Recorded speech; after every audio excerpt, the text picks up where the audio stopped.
masih terang dalam ingatanku hingga kini. Betapa pada suatu hari aku ketakutan mendekati bunda. Pagi itu hari Minggu.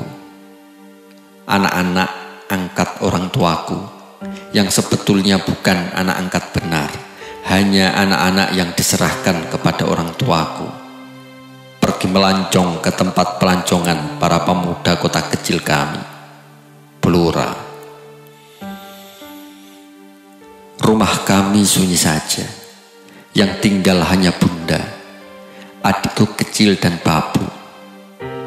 Ayah tak ada di rumah waktu itu. Aku senang kesunyian dan ku cari bunda. Ku dapati dia sedang berbaring di samping adikku kecil di ranjang. Adikku sedang tidur waktu itu, dan bunda merenungi langit-langit kelambu.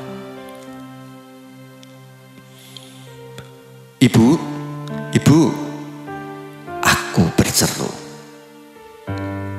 Ibu tak menyahuti, juga tak bergerak dari tempatnya. Dengan susah payah, aku naik ke atas ranjang, dan kulihat mata bunda merah.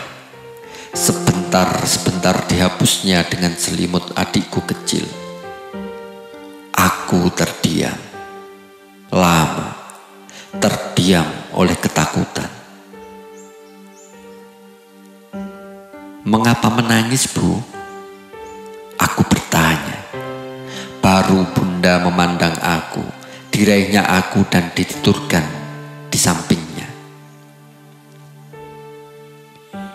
Mengapa, Bu?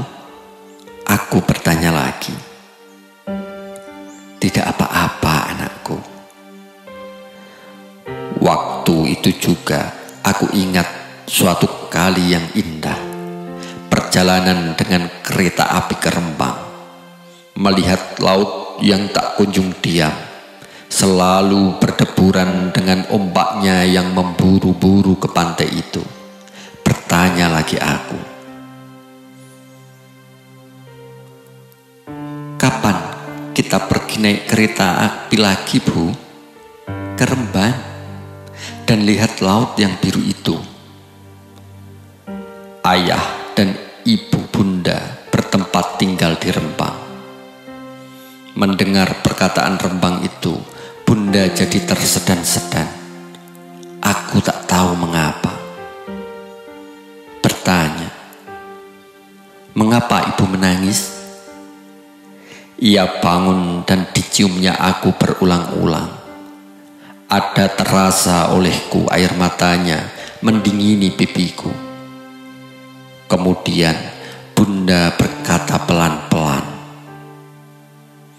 nanti kita akan meninggalkan Blora, anakku sayang, dan tinggal di Rembang untuk selama-lamanya. Mengapa untuk selama-lamanya, Bu? Bukankah engkau senang melihat laut, anakku sayang?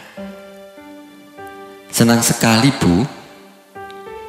Tentu aku senang tinggal berlama-lama di laut. Kapan kita pergi, Bu? Tanyaku gembira. Tapi oleh kegembiraanku itu, bunda tambah menangis. Kemudian berkata, sebentar lagi, katanya. Nanti, Bu, tak tahulah aku. Tapi senangkah engkau tinggal di Rembang, anakku sayang? Dan bunda menghapus air matanya. Tentu, Bu, dan bapak turut juga, bukan? Bunda terkejut mendengar itu. Aku lihat benar pada bola matanya yang berhenti, tak bergerak-gerak dan melemparkan pandangannya padaku. Aku tak tahu mengapa, tapi pandangnya itu tiba-tiba menimbulkan ketakutan dalam hatiku. Tiba-tiba saja aku menjerit kencang-kencang dan segera bunda mencium aku lagi dan berkata lunak, "Jangan menangis sayang." Tapi Sebelum tangisku harus kunikmati, adikku kecil menjerit terkejut oleh tangisku itu. Bunda berkata lagi, "Bapak juga turut pergi dan melihat laut." Ia diam dan menyusui adikku kecil. Meneruskan, "Mengapa engkau menangis?"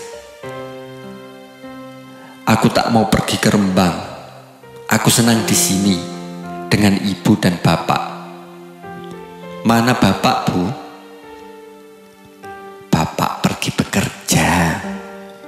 Dan aku mengulangi pertanyaan yang pernah kukatakan padanya.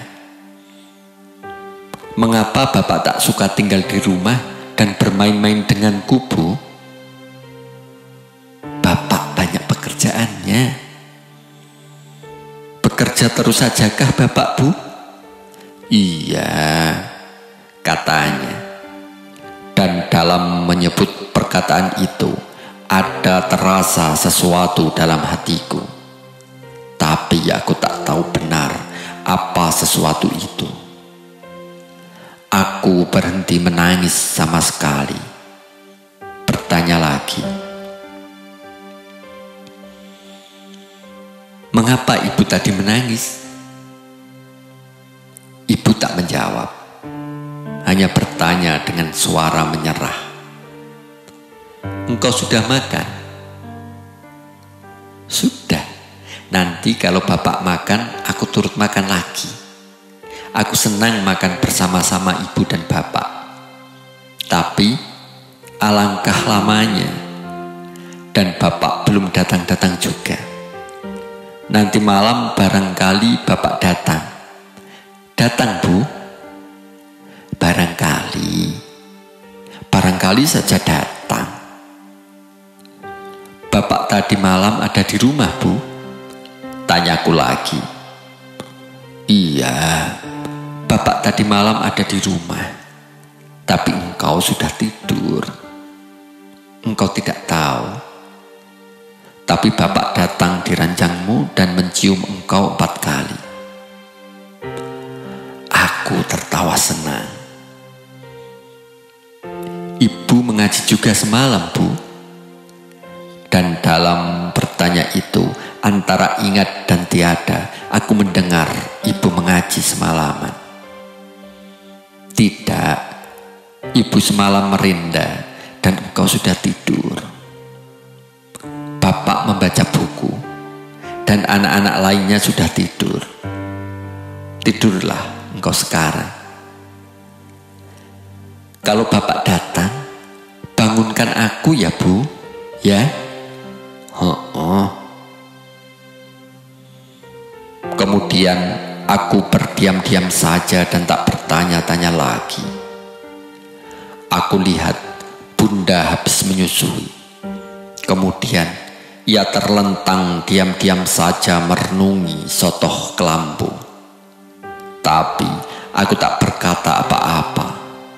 Ada juga aku lihat matanya memerah, tapi aku tak berkata-kata lagi.